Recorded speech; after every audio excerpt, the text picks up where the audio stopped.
Today I'll be speaking about initial referrals and evaluations for special education. I'll cover the federal mandate that governs these referrals and timelines and responsibilities of local education agencies, LEAs, and the actual experience of those individuals within the LEAs who are required to keep those timelines. Child Find is a federal mandate found in Part C of Individuals with Disabilities Education Act. It states that LEAs have a duty to locate, identify, and evaluate children who may require special education services.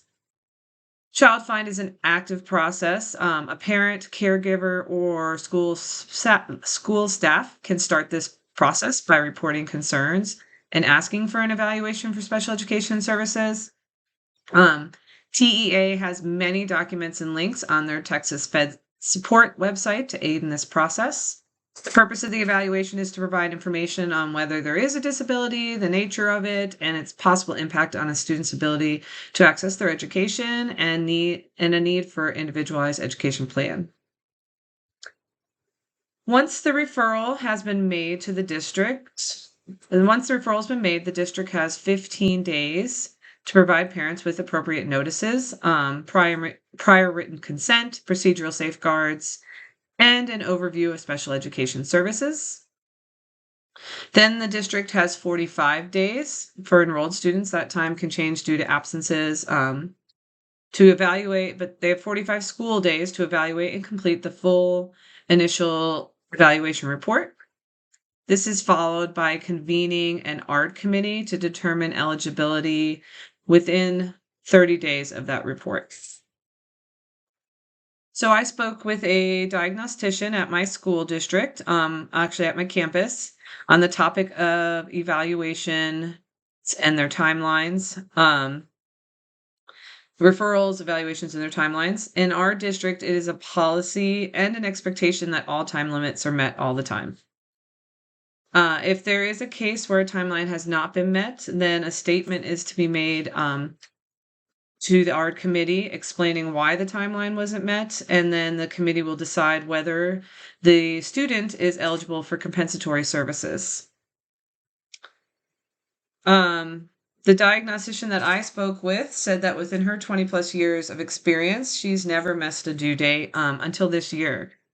In this specific case, it was a student who had transferred schools during the summer, so she inherited this student, and their previous school should have evaluated them prior to the previous year ending. And she mentioned in her opinion that there's a real challenge to meet timelines when the summer is involved, due to the fact that there's no funding to provide testing during the summer. So it's expected to get evaluations done before the year ends.